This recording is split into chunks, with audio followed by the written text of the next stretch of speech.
Seperti Anda sampaikan, memang sudah mulai terlihat normal lagi. Ada 23 kalau tidak salah. Tadi ada jumlah rapat yang Anda sampaikan. Kalau situasi saat ini, oke, apakah seperti yang Anda sampaikan tadi soal pengamanan, tetap berada lebih banyak hari ini dibandingkan dengan hari-hari lain, ataukah sudah mulai terlihat normal sebenarnya?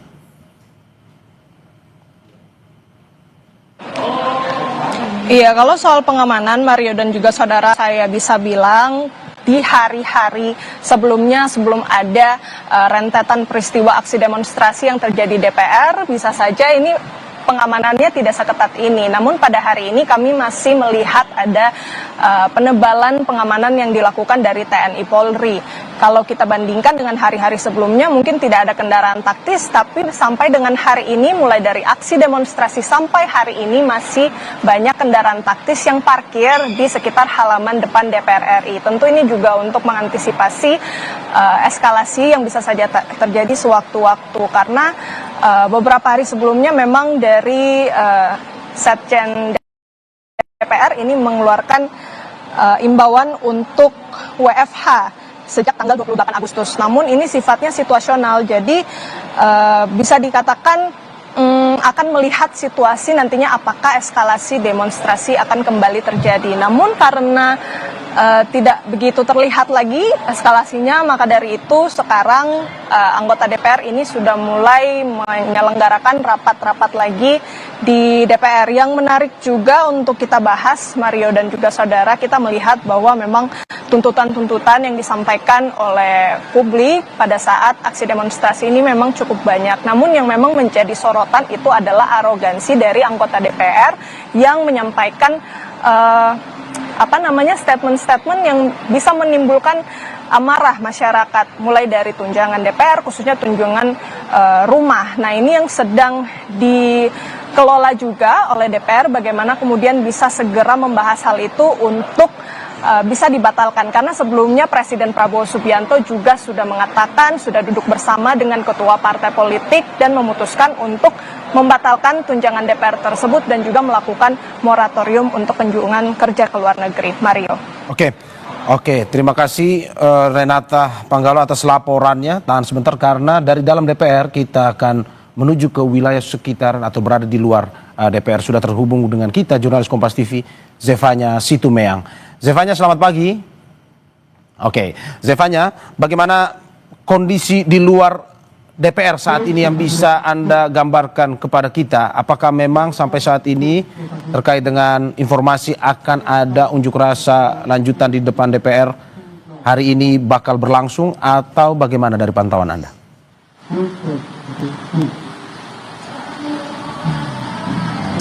Ya Mario, selamat pagi. Kalau dari pantauan kami di pagi hari ini di depan gedung DPR RI, mungkin Anda bisa dengar juga ini di belakang saya juga terlihat ada satu mobil komando di depan gedung DPR RI ini yang sudah terparkir begitu ya. Tapi kami belum melihat adanya massa aksi yang berkumpul di depan gedung DPR RI. Meski demikian, kami tentu akan terus memantau bagaimana pergerakan atau perkembangan di lapangan di depan gedung DPR RI tentunya. Tapi yang bisa kami informasikan saat ini untuk kendaraan yang melaju di depan gedung DPR RI ini bisa beraktivitas normal kembali seperti biasa begitu ya. Mengingat seperti mulai hari ini setelah beberapa hari kemarin diterapkan WFH dihimbau WFH oleh pemerintah Provinsi DKI Jakarta, tapi aktivitas kendaraan ini sudah kembali berjalan normal. Sejumlah masyarakat ini sudah mulai kembali beraktivitas di kantornya masing-masing begitu ya, dan artinya di sini kalau kami lihat situasi di pagi hari ini cukup kondusif di depan gedung DPR RI, meskipun juga kita ketahui pasca aksi demonstrasi kemarin sejumlah atribut atau kondisi di gedung DPR RI ini beberapa hal ini mengalami kerusakan oleh oknum tidak bertanggung jawab tentunya, yang dimana seperti misalnya pagar gedung DPR RI ini kemarin sempat dibobol, tapi kalau kami perhatikan ini sudah normal kembali, sudah diperbaiki. Lalu juga untuk tembok-tembok di depan gedung DPR RI ini banyak sekali coretan liar kemarin, tapi ini sudah dicat ulang oleh petugas TPSU Kelurahan Gelora. Kalau kemarin kami juga sempat berbincang begitu ya, ini memang sudah diperbaiki kembali. Kemudian juga untuk halte tempat naik turunnya penumpang dari bus Transjakarta ini terlihat juga kembali sudah mulai dioperasikan atau digunakan begitu. Nah, Mario, ini memang untuk saat ini kami melihat baru saja tiba sekumpulan massa yang ini harus kami konfirmasi kembali dari mana. Tapi kalau kami lihat dari banner atau spanduk yang mereka bawa, ini nampaknya dari Aliansi Perempuan Indonesia. Tapi kami belum sempat berbincang karena memang baru hadir, terlihat baru sampai di depan gedung DPR RI. Apa yang akan disuarakan ini nanti akan kita tanyakan tentunya. Tapi saat ini terlihat satu mobil komando sudah ada di depan gedung DPR RI, dan tadi kami lihat juga dari petugas Satpol PP ini juga sudah berjaga begitu ya di depan gedung DPR RI untuk mengantisipasi apabila memang nantinya massa yang berkumpul ini akan semakin banyak. Tapi sejauh ini untuk akses jalan, penutupan jalur sepertinya belum ada diberlakukan karena untuk kendaraan roda 2, roda 4 ini masih bisa melaju seperti biasa. Kemudian juga dari dalam gedung DPR RI tadi kami lihat juga sejumlah anggota dari TNI Polri juga tetap berjaga. Terlihat para aparat keamanan ini juga memantau dari dalam, berjaga-jaga begitu. Kemudian juga terkait dengan untuk kondisi hari ini, kalau kemarin kita juga sudah melihat pernyataan dari Gubernur DKI Jakarta Pramono Anung begitu sudah memastikan bahwa kondisi Jakarta ini sudah normal kembali, dipastikan. Jadi artinya masyarakat dapat beraktivitas seperti biasa, dan juga ia menghimbau juga memfokuskan agar kerusakan-kerusakan yang ada di daerah Jakarta ini pasca aksi demo kemarin ini bisa segera diperbaiki, dibenahi begitu agar mempermudah aktivitas masyarakat di Jakarta. Kita ketahui kemarin kurang lebih ada sebanyak 22 halte Transjakarta yang rusak. Kemudian juga ada satu stasiun MRT begitu ya yang mengalami kerusakan, ini juga masih dalam proses pemulihan. Tentunya kita akan memantau terus tentunya Mario dan juga saudara untuk perkembangan di lapangan. Khususnya hari ini, mengingat juga hari ini sepertinya setelah kemarin anggota DPR RI ini sudah WFH begitu, sepertinya ini aktivitas sidang atau rapat di dalam gedung DPR RI ini akan sudah bisa dimulai kembali.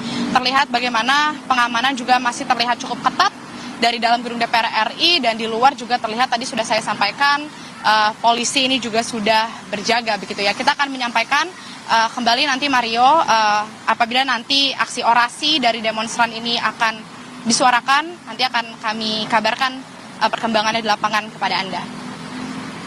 Ya, terima kasih Zevanya Situmayang dan juru kamera Febri James atas laporannya. Dan sebelumnya dari tim yang berada di DPR bagian dalam ada Renata Panggalo dan juga juru kamera Julian Fernando. Terima kasih rekan-rekan, selamat bertugas kembali. Dan saudara, untuk mengetahui terkait dengan rapat yang terjadi pada DPR hari ini, kita sudah terhubung dengan anggota Komisi 6 DPR RI Muhammad Sarmuji dari fraksi Partai Golkar. Selamat pagi Pak Sarmuji. Pak Sarmuji, Anda bisa mendengar suara saya? Ya, halo, selamat pagi. Oke. Pak Sarmuji, bagaimana dengan situasi DPR hari ini? Sudah ada rapat, lebih normal, lebih seperti biasanya yang terjadi pada kegiatan yang terjadi di DPR pada hari ini. Ada imbauan khusus kah Pak untuk anggota DPR hari ini yang melaksanakan kegiatan? Ya, pertama sebenarnya selama 2 hari ini saya berada di DPR ya. Jadi beberapa komisi sebenarnya sudah melakukan rapat-rapat, seperti Komisi 1, 2 hari ini sudah melangsungkan rapat bersama dengan Menhan, lalu kemarin bersama dengan Kementerian Komdiji sudah melakukan rapat.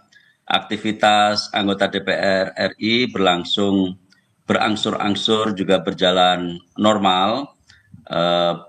Hampir keseluruhan komisi hari ini semuanya sudah rapat, kecuali memang yang jadwalnya ditetapkan bukan hari ini, itu semuanya sudah rapat ya. Komisi 6 sendiri hari ini rapat internal saja.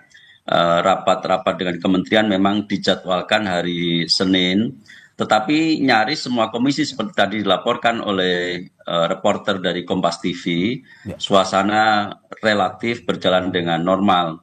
Kami juga mengucapkan terima kasih kepada seluruh rakyat Indonesia yang membuat situasi ini pulih kembali. Terima kasih juga kepada seluruh aparat keamanan yang juga sudah menjaga kondusivitas baik di gedung DPR maupun di tempat-tempat lain. Hari-hari ini saya melihat masyarakat Indonesia sudah menyatakan tidak akan terprovokasi karena kerusakan-kerusakan kemarin, kekacauan kemarin, saya yakin bukan disebabkan oleh masyarakat biasa, tetapi memang ada orang-orang yang ingin mengacaukan suasana.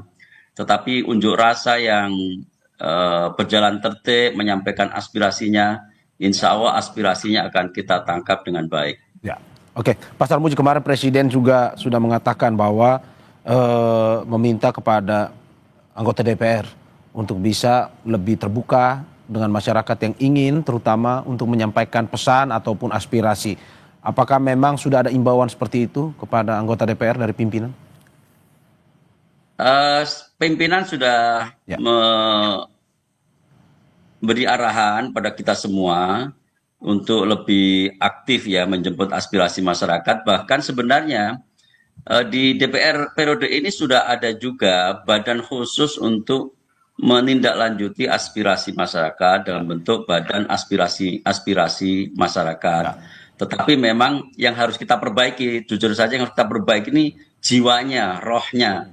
Jadi bukan hanya dalam bentuk pembuatan badan spesifik, ada badan tertentu, tetapi memang kita introspeksi, kita memperbaiki jiwa kita bahwa ke depan, hari-hari ke depan akan diisi dengan jiwa yang penuh keterbukaan dan transparansi.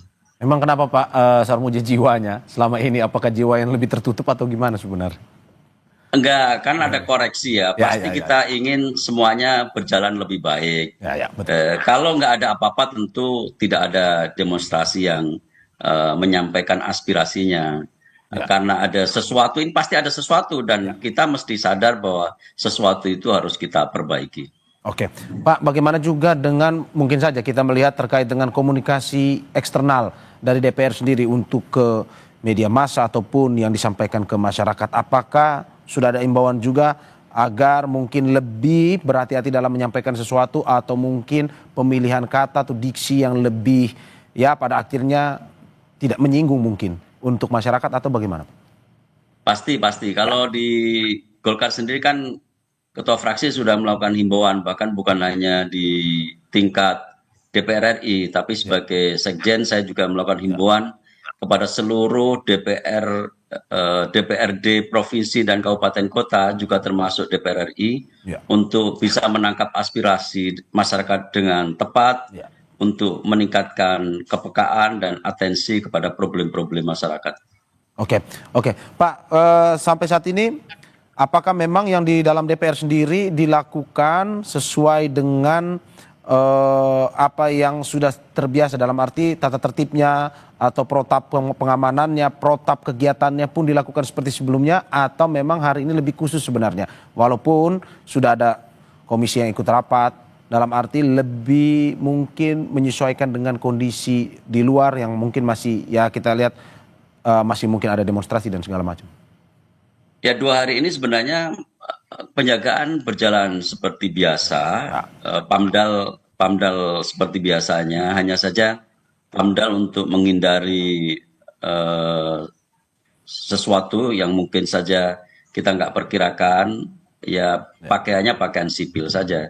Tapi pengamanannya berlangsung dengan biasa, hanya memang masih ada aparat yang berjaga-jaga di luar gedung DPR. Oke.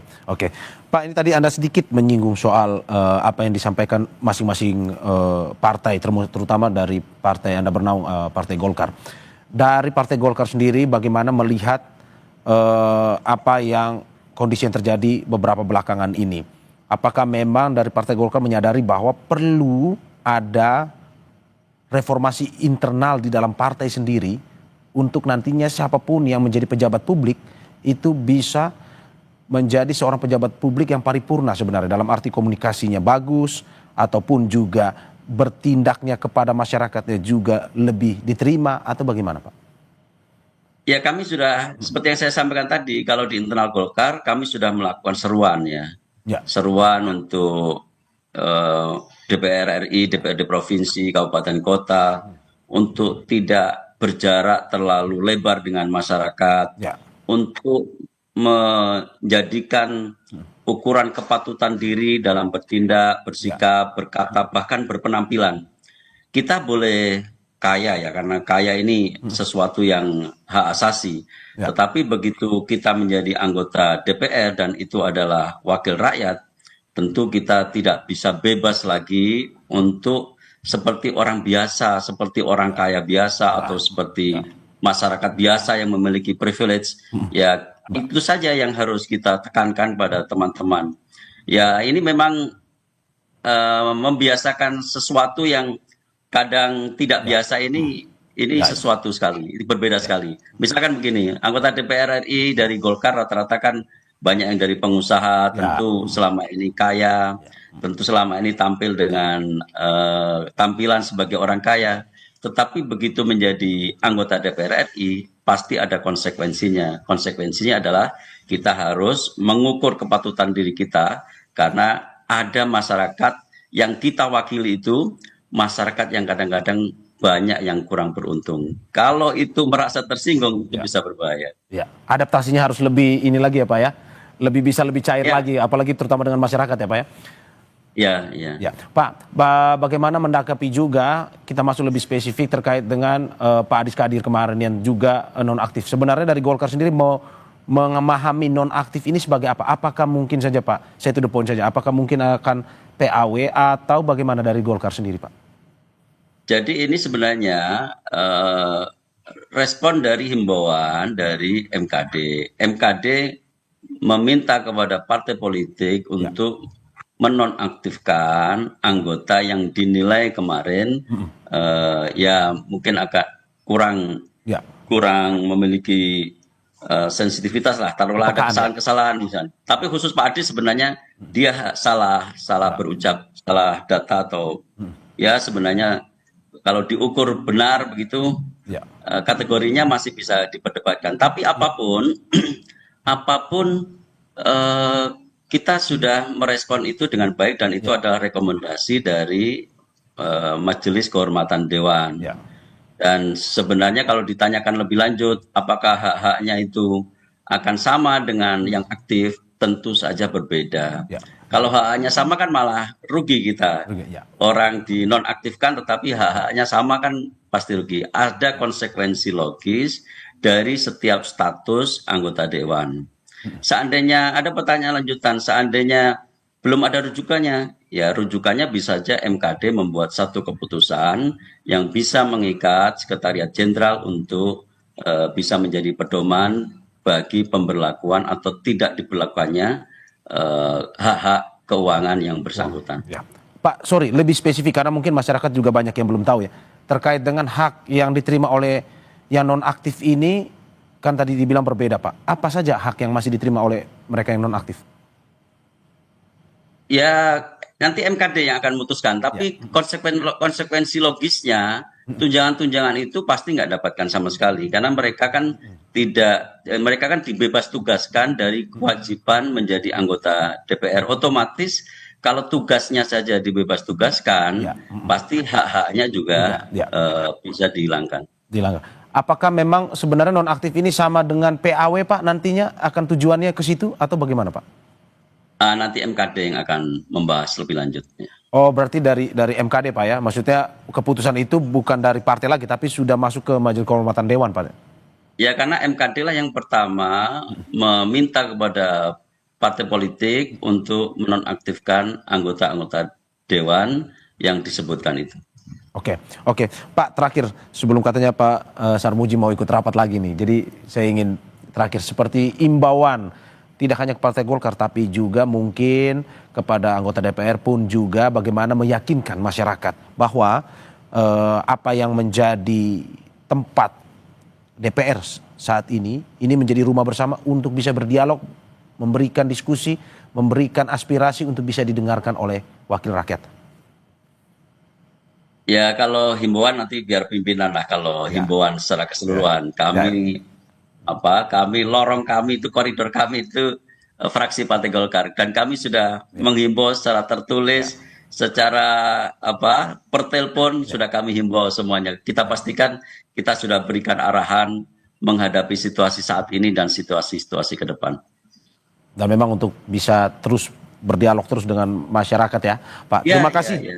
Terima kasih anggota Komisi 6 DPR RI Muhammad Sarmuji dari fraksi Partai Golkar atas apa yang disampaikan. Terima kasih sekali lagi Pak sudah terbuka bersama kita di tengah ya kita lihat situasi kondisi yang saat ini beberapa hari terjadi. Terima kasih sekali lagi Pak, dan kita harapkan apa yang menjadi mimpi bersama bahwa DPR menjadi tempat dialog bersama, diskusi, aspirasi bisa diterima dengan baik, dan semoga perubahan ini bisa ya untuk membangun bangsa lebih baik lagi ke depan. Terima kasih sekali lagi Pak Sarmuji atas apa yang disampaikan.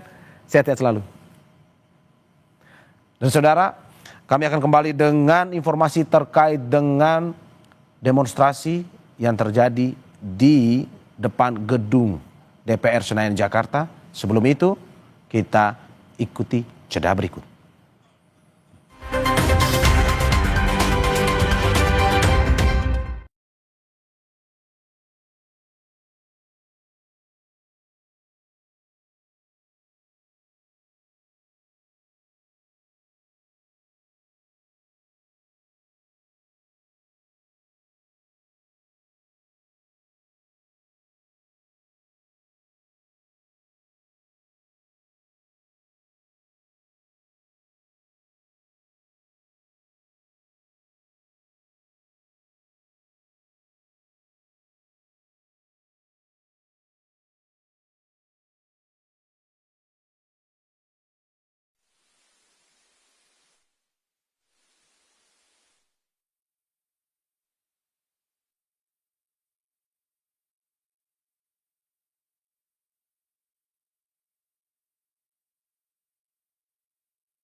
Terima kasih, masih di Breaking News Kompas TV saudara hari ini.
Indonesia.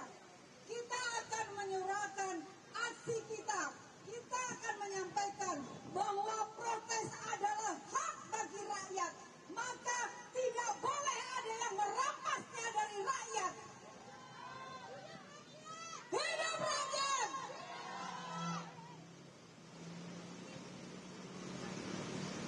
Aktifkan ini akan dipecat, akan mundur atau seperti apa? Sekaligus memastikan hak-hak yang melekat ataupun tunjangan yang hadir gaji itu juga dinonaktifkan, artinya tidak karena kalau itu masih mereka dapatkan, apa bedanya dengan yang masih aktif sebagai anggota dewan?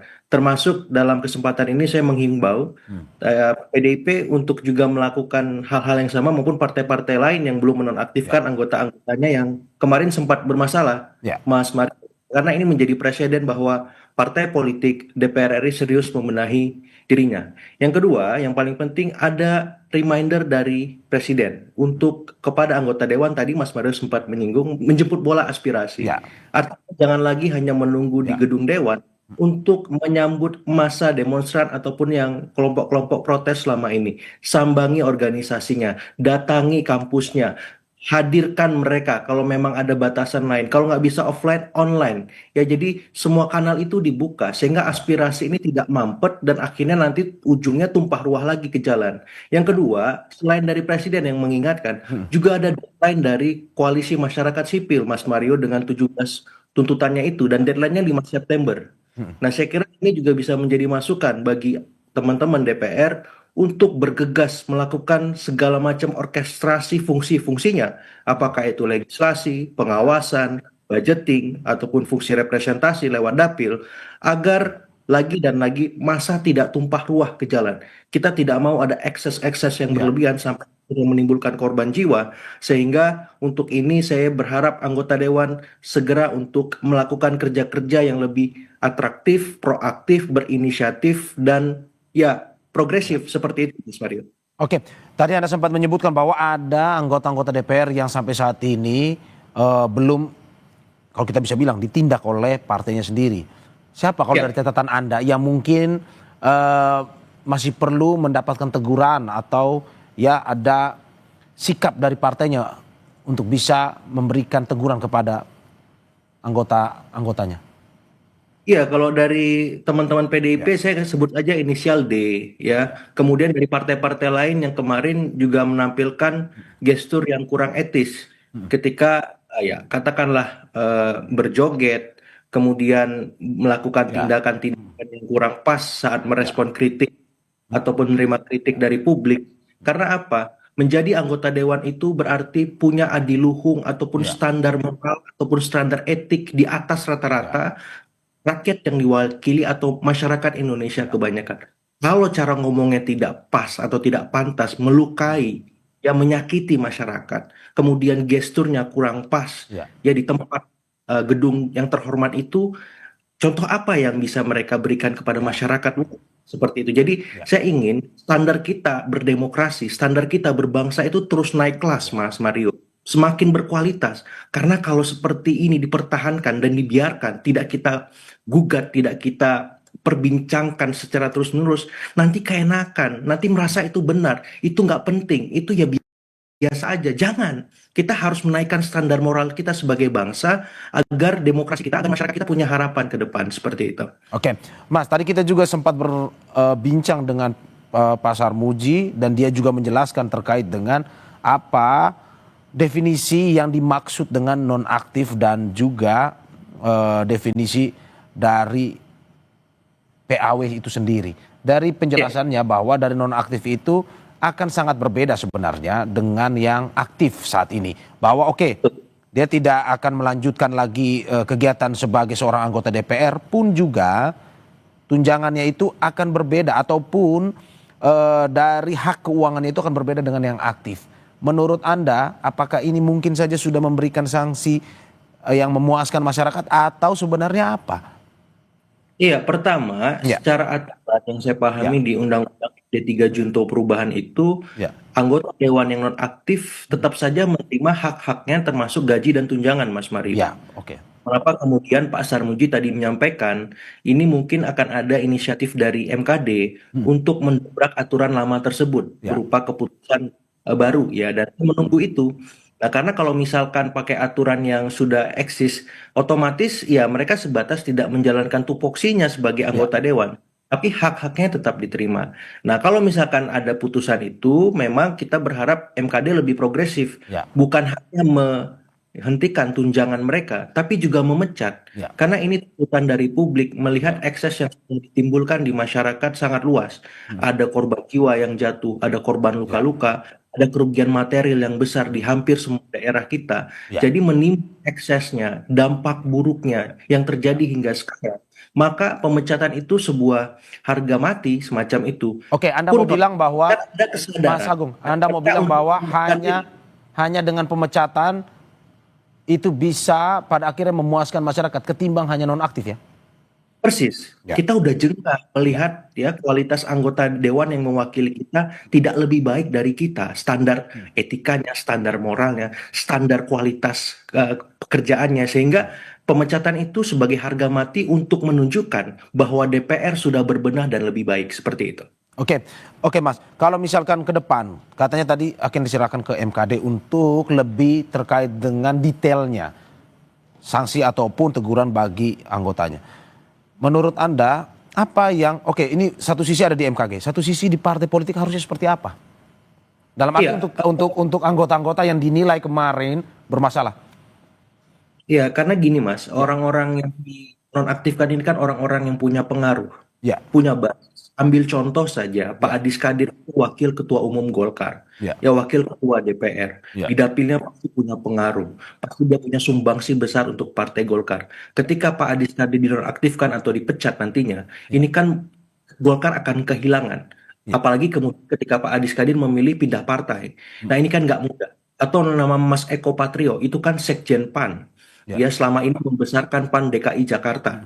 Ya, apakah PAN rela kehilangan orang-orang ini? Nah, ketika ada skema nonaktif ini, saya melihatnya ini win-win solution dari internal partai ataupun dari MKD. Tapi kita harus melihat tuntutan publik tidak lepas dari soal pemecatan atau mereka mundur. Tak ada pilihan nonaktif seperti itu. Sehingga ini kembali ke partai. Ya. Kalau mereka tetap menerima figur-figur ini, apakah siap ya mereka mendapatkan citra minor? Apakah mereka siap mendapat hukuman politik di 2029? Tinggal kembali ke partai, kemudian tinggal kembali ke MKD. Ini maunya seperti apa ketika ada tuntutan publik Oke. semacam itu? Oke, Sehingga Mas Agung, Anda melihat berarti tidak ada opsi mundur sebenarnya yang diinginkan ataupun diharapkan oleh masyarakat ya? Tidak ada opsi mundur dari partai para anggota ini?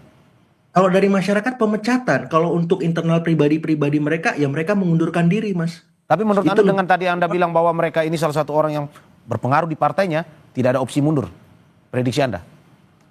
Ya kalau nengok dari itikat dari partai sampai hari ini saya belum melihat itu ya. Mereka ingin mengundurkan diri.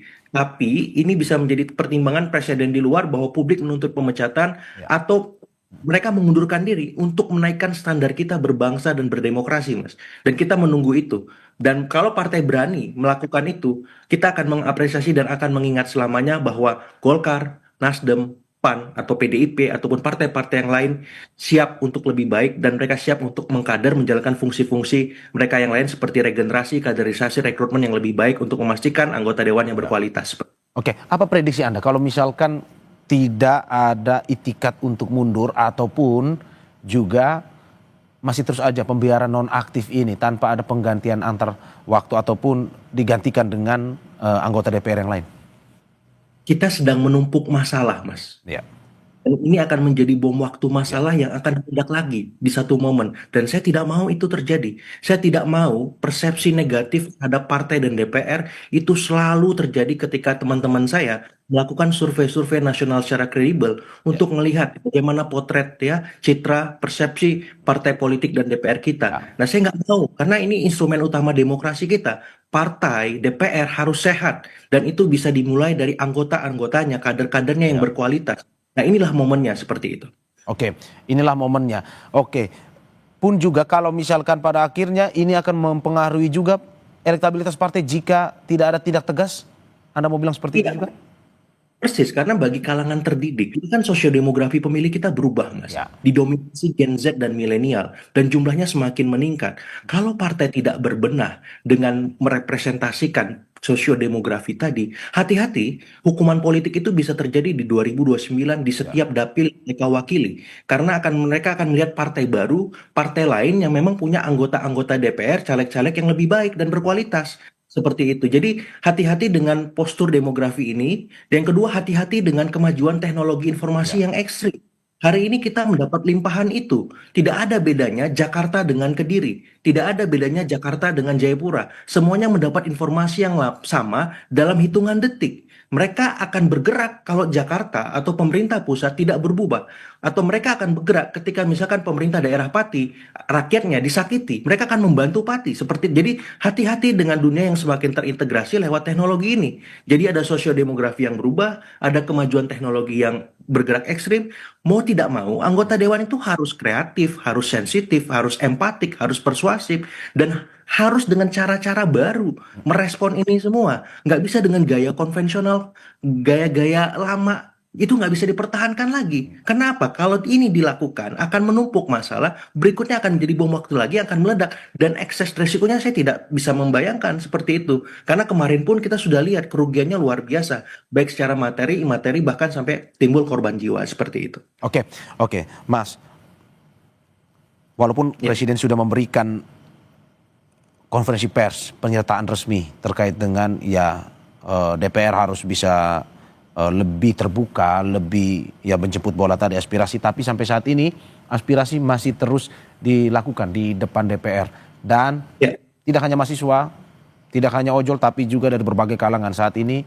Kalau di layar kaca Anda, sejumlah ibu-ibu melakukan demonstrasi di depan gedung DPR. Saya ingin tanyakan, apakah mungkin saja prediksi Anda, kapan sebenarnya demonstrasi ini akan selesai atau aksi damai ini akan selesai, dan kenapa pada akhirnya apa yang disampaikan oleh Presiden tadi masih terus bergulir aksi damai ini di depan DPR. Tapi sebelum Anda menjawab, Mas Agung, kita ya. saksikan jeda berikut. Baik.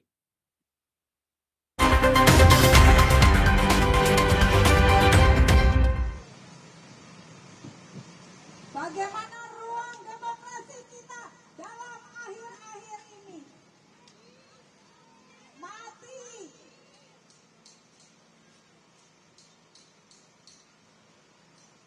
Tes, tes.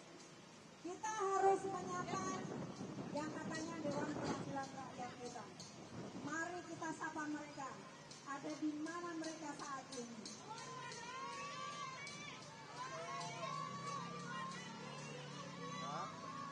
Oh, suaranya banyak sekali. Ternyata kita sebagai rakyatnya tidak tahu Dewan Perwakilan Rakyat kita ada di mana saat ini. Mari kita tanya di mana pemerintah kita saat ini. Ada di mana? Di luar negeri. Luar biasa. Ternyata pemerintah kita yang harusnya ada dan bersama kita tidak ada bersama kita.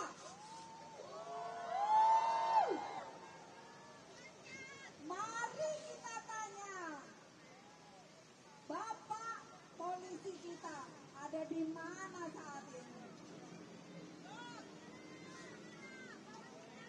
Ada di mana-mana, Kak.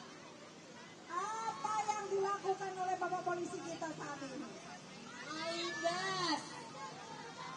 Padahal polisi adalah rakyat, masyarakat sipil yang harusnya melindungi rakyat.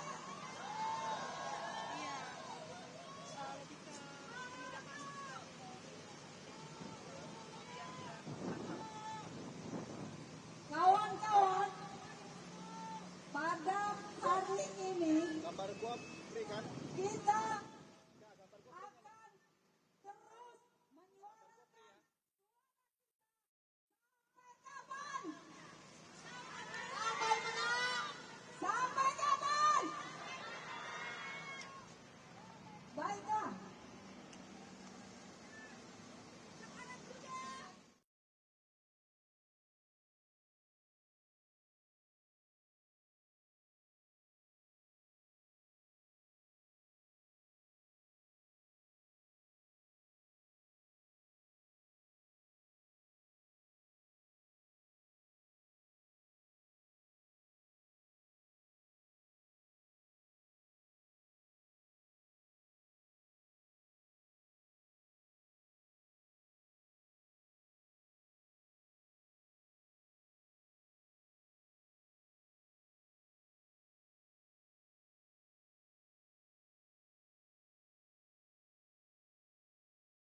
Saya terima kasih, masih breaking news Kompas TV, dan saat ini kita akan memantau suasana di luar gedung DPR MPR Senayan, Jakarta.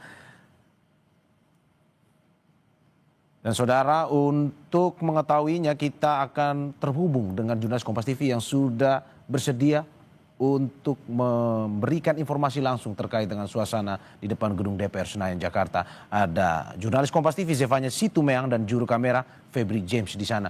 Zefanya, saat ini tadi sebelumnya Anda melaporkan bahwa sudah ada persiapan. Saat ini saya bisa lihat di belakang Anda bahwa sudah ada sejumlah ibu-ibu, sejumlah perempuan yang melakukan aksi damai di depan gedung DPR RI menggunakan atribut berwarna merah muda. Apa yang disampaikan atau tuntutan apa yang disampaikan dalam aksi damai yang terjadi saat ini di DPR yang bisa Anda sampaikan pada kita, Zefanya? Kalau kawan-kawan melihat ada satu yang sudah dibawa. Ya Mario, saya tidak bisa mendengar suara Anda dengan jelas karena memang di sini terdengar orasi sedang disampaikan dengan cukup keras begitu. Tapi kalau saya bisa menggambarkan situasi di depan gedung DPR saat ini, Anda bisa mendengar saat ini dari Aliansi Perempuan Indonesia tengah menyampaikan aspirasinya, di mana tadi kurang lebih sekitar setengah jam yang lalu mereka sudah berkumpul di depan gedung DPR RI, identik menggunakan kaos ataupun baju begitu mengenakan warna pink begitu ya.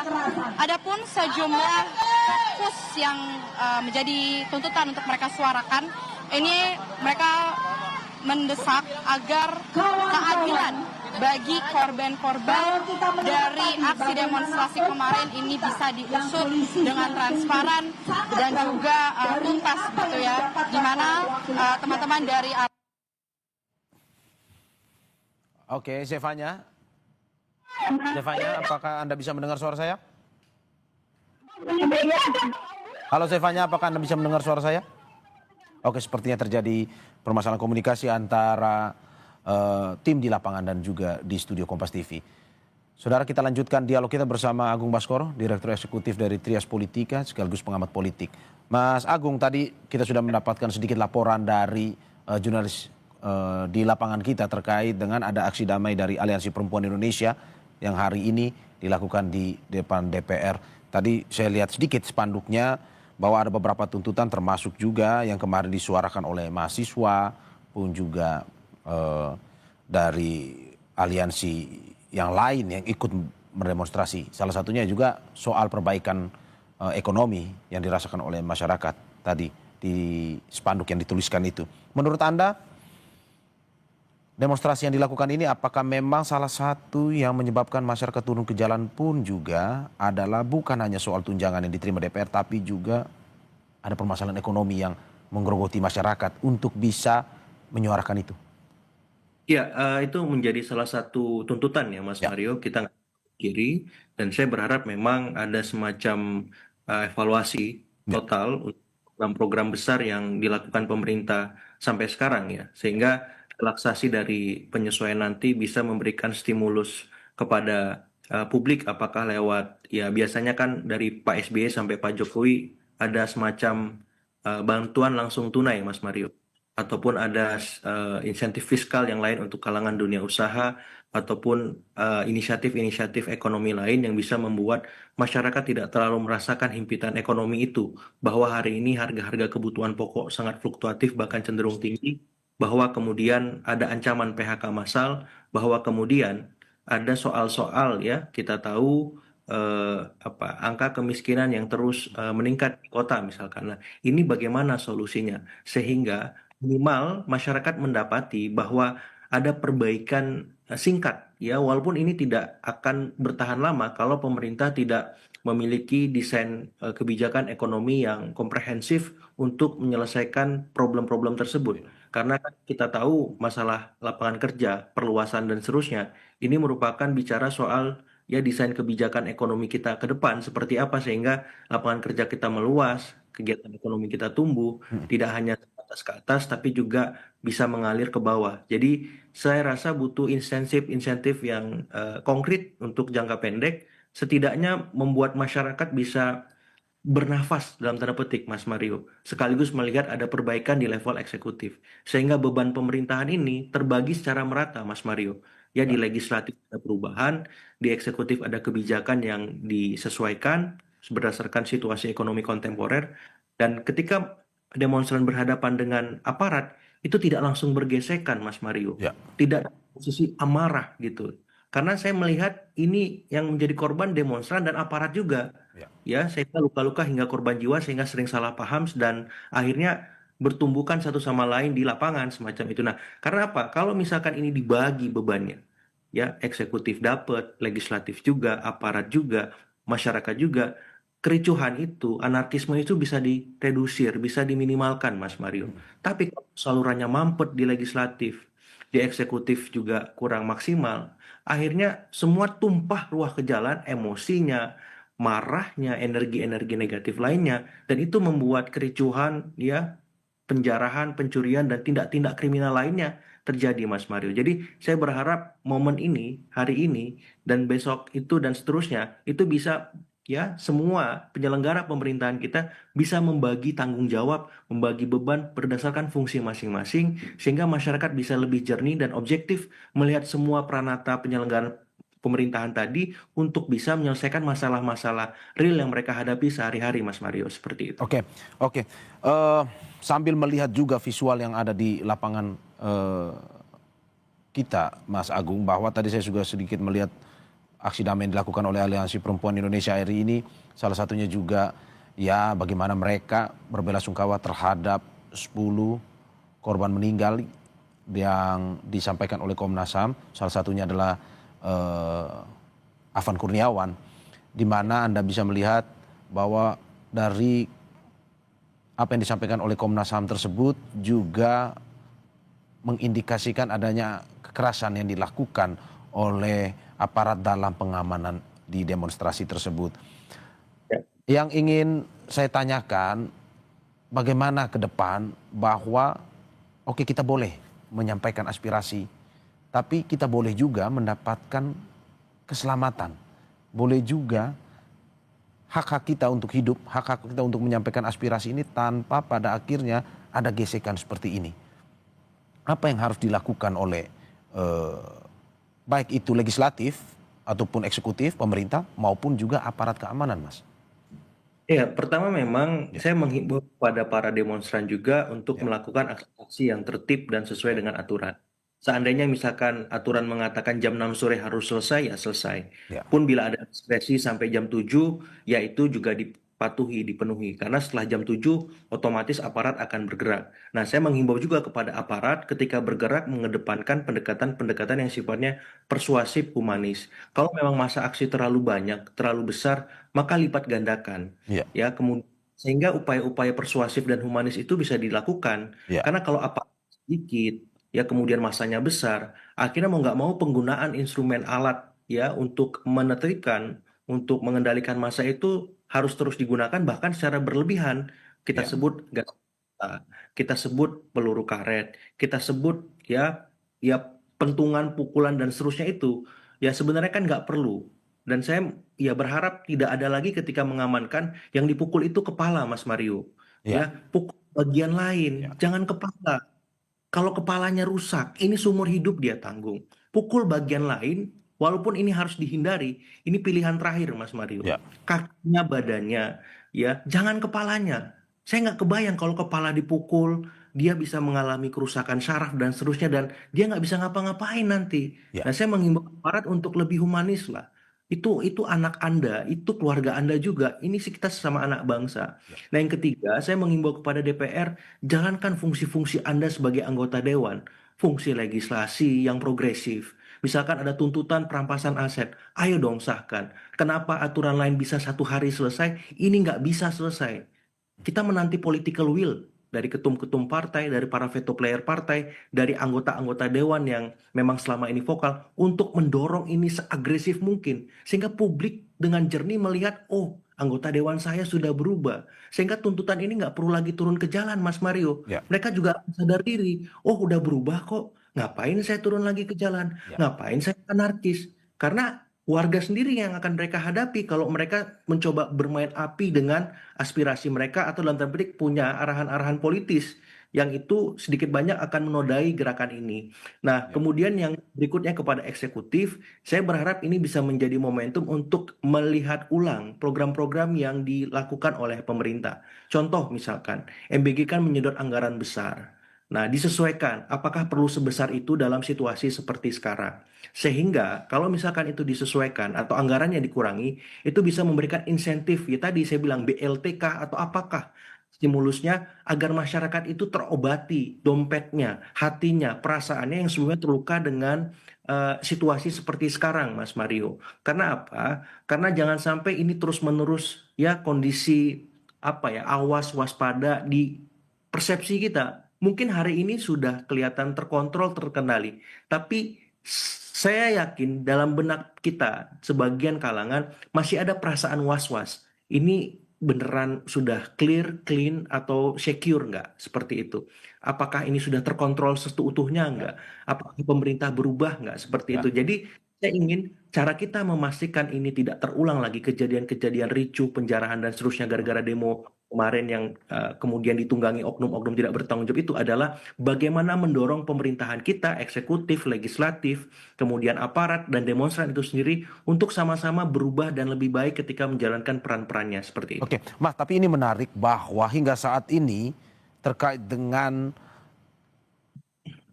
proses ataupun aparat keamanan dalam mengambil sikap tegas di lapangan itu seperti yang disampaikan bahwa ada pihak-pihak yang tidak murni menyampaikan demo sehingga harus Ya, diambil tindakan tegas.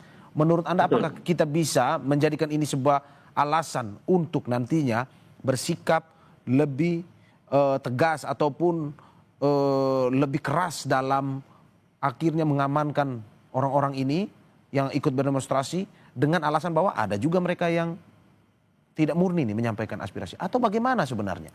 Atau yang kita bisa Ya, sebut ya disusupi, ditunggangi. ya, ya, saya membaginya begini, Mas Mario. Ya. Ada demonstran Mm-mm. dan di dalamnya ada oknum demonstran.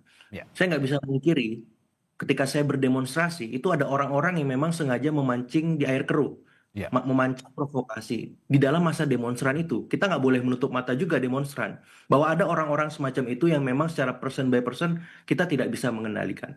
Tapi juga ada oknum-oknum aparat yang memancing kericuhan itu. Dan aparat juga nggak boleh menutup diri di evaluasi semacam itu. Karena apa? Karena penting objektivitas kita atas situasi yang ada di lapangan tadi. Dan mau nggak mau di kalangan demonstran harus tertib. Memastikan anggotanya memang sesuai aturan. Ya. Begitupun aparat harus lebih tertib, lebih bisa mengontrol. Ya, ketika menertibkan tuh komandannya harus standby supaya pasukannya terkendali sehingga tidak melindas lagi, sehingga tidak memukul kepala lagi, sehingga tidak menggunakan gas air mata yang berlebihan bahkan sudah kadaluarsa. Kan hal semacam itu yang kita lihat sampai hari ini ketika aparat menertibkan. Jadi concern saya ke demonstran iya, tapi lebih besar ke aparat karena mereka punya power, punya kontrol yang sangat besar mengendalikan situasi. Karena mereka dilatih terus untuk ini setiap waktunya. Ya. Jadi kalau mereka membuat kesalahan, maka hukuman paling berat itu di aparat. Ya. Dan otomatis standar kualitas aparat yang mengamankan harus terus ditingkatkan. Kenapa kita harus dorong informasi kepolisian di tubuh Polri? Walaupun ini mungkin sebatas wacana yang terus kita dengungkan, tapi momen ini bisa memastikan itu mestinya terus berjalan. Dan saya berharap dalam waktu dekat yang dihukum bukan hanya bawahan-bawahannya, Mas Mario. Ya. Ya, 7 oknum brimob yang melindas itu, tapi juga pimpinan-pimpinannya dong. Ya. Harus fair. Mereka kan tidak mungkin bergerak tanpa pimpinannya, tanpa komandannya. Kalau mereka tidak dihukum, ini nggak adil buat masyarakat. Dan kita mau melihat itu di tubuh Polri. Ada jenderalnya nggak? Ada komandannya nggak yang dihukum? Seperti itu. Oke, berarti Anda mau bilang bahwa harus lebih hati-hati dengan adu domba yang terjadi di lapangan ya? Persis, persis. Karena ini situasinya sangat ramai kan. Ada Ya, ya. ratusan ribu, bahkan puluhan ribu massa. Dan satu momen tidak bisa terkontrol. Apalagi mereka tidak mematuhi aturan. Misalkan jam 6 sore harus berhenti misalkan. Ya. Mau masing-masing pihak. Dan saya tone-nya lebih besar ke aparat. Untuk memastikan pasukan mereka berada dalam kendali komandannya. Dan bagi demonstran memastikan bahwa peserta aksinya itu memang bisa tertib ya untuk meninggalkan ataupun menyelesaikan kegiatan demonstrasi itu. Dan yang paling penting sebenarnya Ya. ada persepsi di kalangan demonstran ataupun publik hari ini, apa perlu kita anarkis sehingga didengar? Karena kalau kita tertib-tertib aja nggak didengar kok.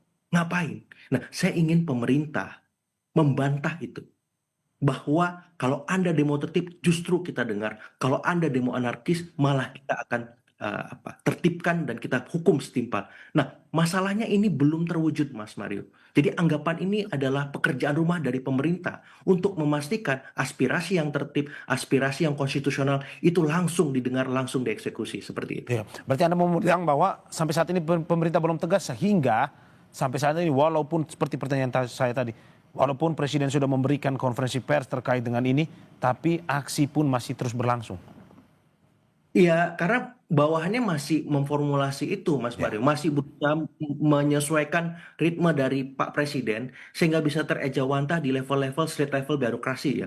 Di level-level ya aparatur di bawah yang langsung berhadapan dengan demonstran tadi, misalnya anggota dewan, kepolisian, kementerian, seperti itu. Karena kan kementerian juga dihimbau untuk membuka diri terhadap masukan ke masing-masing kementerian, Mas Mario. Nah, saya belum melihat ada arahan-arahan yang agresif untuk merespon itu, dan saya kira ini jangan terlalu lama. Ya, dari masyarakat sipil kemarin saya lihat ada deadline 5 September. Ada nggak arahan dari partai, aparat, kementerian untuk mengeksekusi tuntutan-tuntutan tadi? Karena kalau misalkan itu tidak hanya sebatas ya didengar atau disimpan kemudian dilihat saja tuntutan tadi, ya tadi kita akan menumpuk masalah lagi, Mas Mario. Ya. Ya, menumpuk terus ya. Mungkin bom waktunya bukan dalam waktu dekat, tapi saya tidak mau itu terjadi lagi. Sudah cukup. Korban jiwa yang jatuh sudah terlalu mahal dan Ya. kita harus melihat hal lain untuk naik kelas, Mas Mario. Oke, oke. Jadi ya ini menarik sekali untuk dibahas terkait dengan aksi ini karena prediksinya belum ketahuan akan sampai kapan aksi damai ini akan terus berlangsung dan bagaimana penyampaian yang baik setelah konferensi pers kemarin yang bisa diterima oleh DPR untuk nantinya bisa berdialog. Tapi memang pertanyaan berikutnya, Mas. Ya, Prediksi Anda, apakah aksi damai ini akan terus berlangsung tidak hanya di Jakarta dan di seluruh, tapi juga di seluruh Indonesia, dan apa sebenarnya tuntutan utama dari aksi damai tersebut? Tapi sebelum Anda jawab, kita usai jeda berikut.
Saudara, Anda kembali di Breaking News Kompas TV, kali ini bersama saya Vidi Batlolone. Saudara, aktivitas di gedung DPR MPR RI Senayan Jakarta kembali terlihat pasca demo ricuh yang terjadi pekan lalu, saudara. Aktivitas di gedung Nusantara 2 DPR mulai terlihat pada Rabu pagi, baik aktivitas anggota maupun staf sekretariat DPR MPR. Sederet agenda rapat juga dijadwalkan digelar hari ini. Di antaranya adalah rapat badan legislasi serta rapat komisi bersama mitra kerja di lingkungan pemerintah. Saudara, sebelumnya anggota DPR diimbau melaksanakan work from home atau bekerja dari rumah sejak 28 Agustus 2025 sesuai dengan surat edaran Sekjen DPR.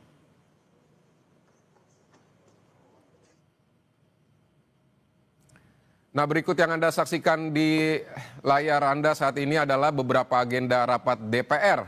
Di antaranya Rabu 3 September 2025 ini pukul 10 ada Komisi 7 DPR menggelar rapat kerja dengan Menteri Perindustrian dan Menteri Pariwisata. Sementara itu Komisi 8 DPR rapat kerja dengan Menteri Agama dan Menteri Sosial serta Menteri PPA dan Kepala BNPB dan Kepala BP Haji. Selanjutnya pukul 11 Komisi 11 DPR menggelar rapat dengan Menteri BPN, Kepala Bappenas, dan pukul 13 Komisi 1 DPR rapat dengan dengar pendapat dengan Kepala Bakamla dan Gubernur Lemhanas.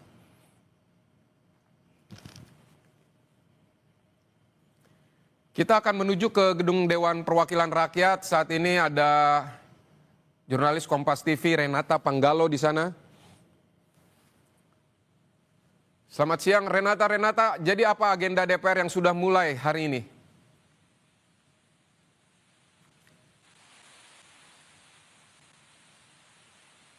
Antara 2 DPR, kami melihat Komisi 8 ini sudah mulai rapat dengan Menteri Agama, Menteri Sosial, kemudian Menteri Pemberdayaan Perempuan dan Perlindungan Anak, Kepala Badan Nasional Penanggulangan Bencana, Kepala Badan Penyelenggara Haji, Kepala Badan Penyelenggara Jaminan Produk Halal Republik Indonesia. Namun sayangnya memang untuk rapat di Komisi 8 bersama dengan mitra kerja ini tertutup karena membahas anggaran. Jadi untuk sekarang kalau di sini kami hanya bisa memantau dari luar situasinya, dan kalau untuk komisi-komisi lain sebenarnya tadi juga kami sempat memantau dari kanal YouTube TVR Parlemen bahwa untuk Komisi 7 ini juga sudah mulai rapat kerja dengan Menteri Perindustrian dan Menteri Pariwisata.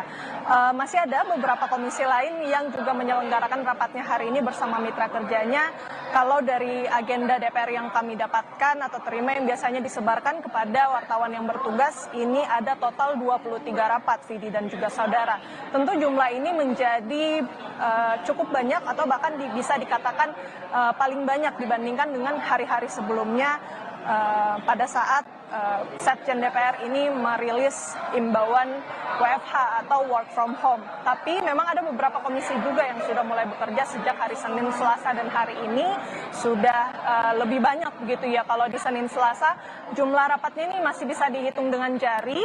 Untuk hari ini bahkan sudah mencapai 23 rapat dan bisa lebih juga karena biasanya juga rapat-rapat ini dinamis begitu. Ada kemungkinan masih ada penambahan jumlah rapat yang digelar di DPR, sehingga kami masih melihat dan memantau situasi terkini di DPR ini tentunya sudah mulai beraktivitas bisa dikatakan seperti biasa. Namun memang kalau kita melihat di halaman depan DPR tentunya ini masih ada penjagaan ketat yang dilakukan dari TNI Polri. Tadi pada saat saya masuk ke dalam gedung DPR situasinya memang cukup mengantri begitu ya Vidi dan juga saudara, karena sudah cukup banyak anggota DPR, pegawai DPR, kemudian juga mitra-mitra kerja yang sudah mulai melakukan persiapan untuk rapat pada hari ini. Dan juga tadi saya lihat ada beberapa mobil rantis yang terparkir di sekitar halaman. Ini tentu juga masih ada pengamanan ketat yang dilakukan di sekitar gedung DPR. Vidi. Baik, Renata, apa sih pertimbangannya sehingga DPR memulai agenda aktivitas mereka hari ini setelah sebelumnya 28 Agustus sempat ada himbauan untuk work from home?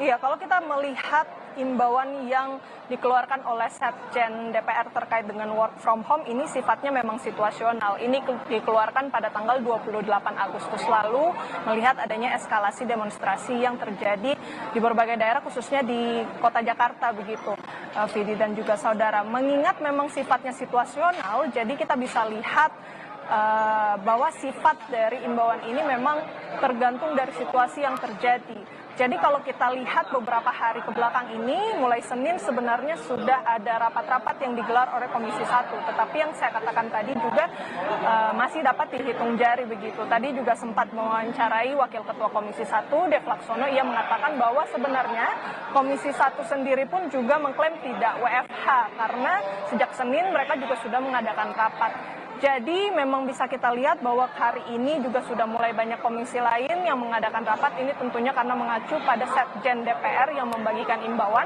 Sifatnya ini situasional, jadi mengikut eskalasi yang terjadi atau demonstrasi yang terjadi di sekitar gedung DPR, Vidi. Tapi kalau yang Anda lihat di sana, anggota DPR misalnya yang sudah memulai agenda rapatnya, ini anggotanya seperti apa? Banyak atau misal setengahnya aja dari ruangan atau seperti apa yang Anda pantau di sana? Iya, sepertinya kalau yang saya lihat ini cukup ramai ya, Vidi dan juga saudara, mengingat memang ada pimpinan-pimpinan dari komisi ini juga sudah mulai membawakan rapat. Kemudian juga kalau yang kami pantau, mitra-mitra kerjanya juga yang hadir ini sudah dari level menteri dan kepala lembaga, sehingga tentu rapat-rapat ini sangat krusial untuk dihadiri oleh para anggota DPR.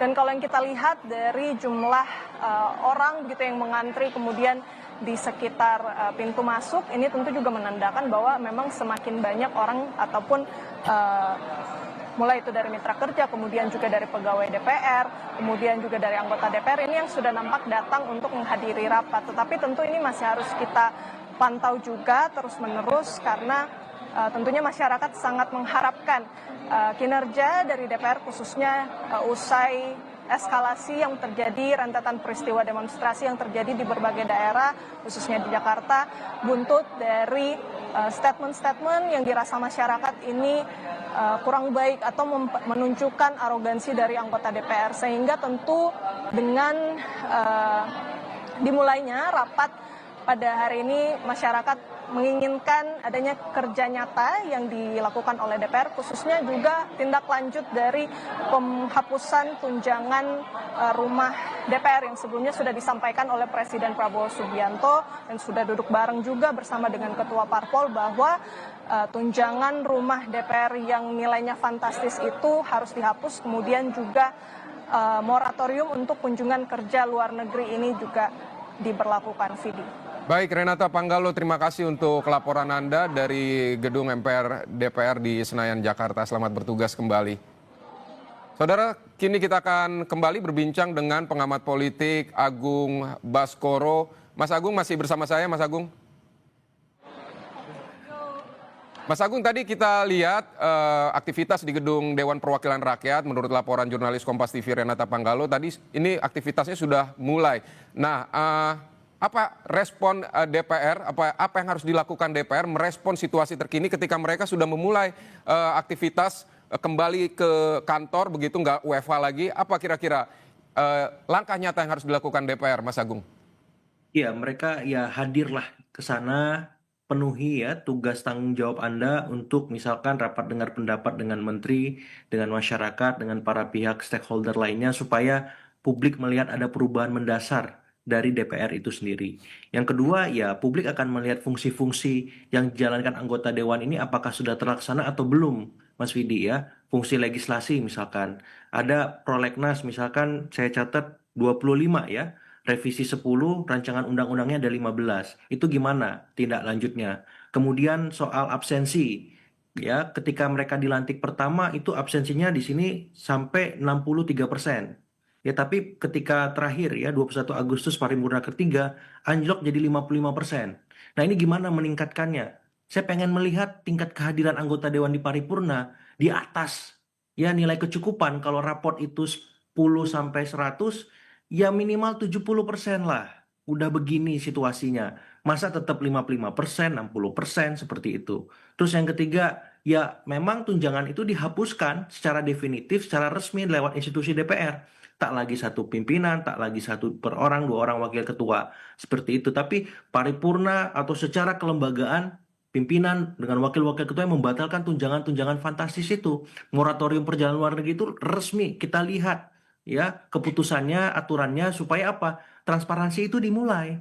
Bukan sekedar omong-omong aja, bukan sekedar wacana saja gitu, tapi memang terejawantah, terimplementasi jelas lewat produk perundang-undangan seperti itu. Nah, yang Berarti itu kedua, yang harus disampaikan oleh DPR, pernyataan yang harus keluar, karena selama ini kan responnya respon perorangan, misalnya ungkapan duka untuk Afan Kurniawan, kemudian juga anggota dewan yang mengundurkan diri, anggota dewan yang dinonaktifkan, kemudian fraksi juga sikap dari fraksi untuk menonaktifkan anggota dewan. Tapi respon secara kelembagaan, apa yang Anda harapkan, pernyataan apa yang harus keluar dari DPR secara lembaga? ya satu permintaan maaf Mas atas korban jiwa yang jatuh gara-gara abai dan tulinya mereka ketika mendengar aspirasi masyarakat itu. Satu itu. Yang kedua, membatalkan semua tunjangan-tunjangan fantastis itu. Ya sampai moratorium itu terlaksana, ya. Yang ketiga apa? Mereka berjanji untuk lebih baik kinerjanya, ya. Deadline-nya kapan? Deadline-nya sesegera mungkin. Kalau misalkan dari masyarakat sipil kan 5 September. Otomatis anggota dewan harus hadir di gedung misalkan menjalankan tupoksinya. Ya kalau misalkan 5 September itu tidak dipenuhi, ya mereka harus siap. Dalam tanda petik ya didemonstrasi lagi. Ya, karena apa? Karena ini kan kanal penting demokrasi kita. Kalau legislatif yang mampet, tidak jalan fungsi-fungsinya, kemana masyarakat harus mengadu? Kemana masyarakat biar bisa didengar dan diperhatikan? Ya ke jalan akhirnya. Karena mereka nggak punya saluran lain. Seperti itu. Pun kalau ada saluran lain di eksekutif, seberapa masif, seberapa kuat. Ya, pun kalau ada saluran lain di pemerintah daerah, ya nggak bisa di follow up secara strategis. Akhirnya apa? Ya mereka langsung ke DPR. Karena mereka punya wakil-wakilnya lewat dapil itu kan. Nah, jadi sebelum itu terjadi, bergegaslah, berbuatlah sesuatu. Jadi minimal tiga itu, Mas Vidi ya, keputusan yang mereka buat secara institusional resmi ya DPR RI supaya publik merasa DPR RI ini serba hadir dimanapun mereka berada. Misalkan ketika demonstran disambut, ketika mereka ada di media sosial mereka aktif, ya kolom komentarnya, websitenya, ya kemudian ketika masa di dapil butuh mereka reses mereka datang ada hadir di rumah aspirasi itu. Jadi saya kira ini langkah baik untuk memulai ya hal-hal baik tersebut. Jangan sampai tertunda lagi. Akhirnya apa? Masa tumpah ruah. Saya menghindari itu karena kalau sudah arahnya ke jalan kemudian berlarut, ini pasti akan banyak ekses yang ditimbulkan. Demikian. Baik, Mas Agung, kita lihat hari ini demo sebenarnya masih berlanjut juga, walaupun mungkin belum banyak begitu di depan gedung Dewan Perwakilan Rakyat nih. Apakah menurut Anda masih berlanjutnya demo, masih berlanjutnya unjuk rasa ini merupakan cermin bahwa sebenarnya respons pemerintah, respons DPR belum cukup? Iya ini kan gini Mas, anggota dewan kan jumlahnya 580 orang ya. Banyak sekali. Apa sih susahnya turun ke masa itu? Ya, orasi di situ menyambut mereka atau perwakilannya diajak masuk. Mungkin Saya khawatir Mas karena eskalasi belakangan ini kan meningkat juga. Ya, tapi kan Mas, maksud saya begini, ini kan cara baru untuk memulai perubahan. Kalau nggak seperti itu dimulai dari hal-hal kecil, ini lama-lama bisa besar lagi gitu loh. Maksud saya, setiap ada masa aksi yang turun ke jalan, mestinya ada piket anggota dewan yang merespon itu. Ya, apapun lah instrumennya, alat kelengkapannya, mau itu bamus, mau itu badan aspirasi, mau itu balik apa, sambutlah mereka. Jangan dicuekin aspirasi kecil ini. Ya tadi saya bilang, saya berharap pemerintah membantah sebuah adagium kalau kita aksi tertib, aksi damai nggak didengar, Mas. Kita harus anarkis. Ada statement-statement seperti itu di kalangan demonstran. Itu tolong dibantah. Bahwa ketika mereka tertib justru malah mereka sangat didengar, diperhatikan, bahkan aspirasinya ditindaklanjuti sampai menjadi sebuah kebijakan undang-undang maupun keputusan-keputusan strategis. Itu, Mas. Baik, Mas Agung, ini yang juga menarik respons dari pemerintah, Presiden Prabowo yang mengindikasikan begitu ada makar, ada indikasi makar dari aksi beberapa hari belakangan ini. Apakah Anda sependapat dengan itu? Ya, saya kira sebagai early warning system it's okay ya, nggak masalah. Tapi tolong perhatian kita bukan hanya makar atau tindakan terorisme itu, Mas Vidi. Ada akar masalah yang lebih fundamental yang harus kita tuntaskan. Tadi, soal fungsi legislatif yang belum optimal, soal ekonomi yang dimana tim ekonomi Presiden Prabowo belum bekerja maksimal, ini harus diselesaikan juga. Pendekatan keamanan itu hanya salah satu variabel untuk menyelesaikan masalah kita. Tapi tolong ada treatment untuk legislatif, tolong ada arahan progresif untuk tim ekonomi Kabinet Merah Putih. Supaya apa? Ini paralel, serentak, komprehensif. Karena kalau kita hanya concern makar terorisme, ini juga akan memberikan akses. Ya, relasi antara masyarakat dan negara menjadi kurang baik ketika fokusnya ke sana. Karena di sisi masyarakat, kok pemerintah jadi seperti ini ya, sedikit paranoid, sedikit uh, berprasangka buruk, ya. Kemudian ada arahan-arahan otoritarian semacam itu. Tapi di sisi negara juga ini nggak tertib, ricuh, konflik apa ya, makar, terorisme. Nah, ini kan harus diselesaikan ya. Sakwasangka di antara dua aktor, antara negara dengan masyarakat. Ya dengan apa? Mencari akarnya. Akarnya apa? Oh, ini fungsi legislasi nggak jalan, legislatif, sorry. Ini tim kabinet ekonomi belum maksimal. Apalagi problemnya? Oh, ini aparatnya represif, ya. Nah, ini yang harus kita lihat juga sama seperti kita melihat makar dan terorisme itu supaya apa? Objektif, jernih. Ya bahwa segala sesuatu masalah yang terjadi di Republik ini itu multivariabel, multi sebab, dan untuk itu perlu dikeroyok oleh banyak aktor dan banyak pihak, Mas. Seperti itu. Baik, Mas Agung Baskoro, terima kasih untuk pandangan Anda di Breaking News Kompas TV. Selamat kembali beraktivitas, Mas Agung. Baik, saudara, itulah tadi dialog kita dengan Mas Agung Baskoro, pengamat politik, mengenai situasi terkini di Dewan Perwakilan Rakyat, di mana hari ini Dewan Perwakilan Rakyat MPR DPR ini mulai kembali beraktivitas. Sementara juga di depan gedung DPR masih terlihat ada massa aksi dari Aliansi Perempuan Indonesia menyampaikan aspirasinya secara damai. Saudara Wakil Ketua Komisi 1 DPR, fraksi Golkar, Dev Laksono bilang DPR khususnya Komisi 1 tidak melaksanakan WFH atau kerja dari rumah sejak Senin 1 September 2025. Dev bilang DPR sudah bekerja normal pasca demo. Satu nggak pernah WFH, dari hari Senin juga sudah mulai rapat ya. Jadi kita ya memang ada dinamika yang terjadi, akan tapi itu adalah suatu situasi yang terjadi di era demokrasi terbuka. Jadi jangan itu menjadi hambatan ataupun menjadi penghalang untuk kita di DPR menunaikan tugas kita dalam menyalurkan aspirasi masyarakat. Baik saudara, Breaking News Kompas TV kami akhiri sampai di sini. Terus update informasi Anda di program kami selanjutnya. Terima kasih, sampai jumpa.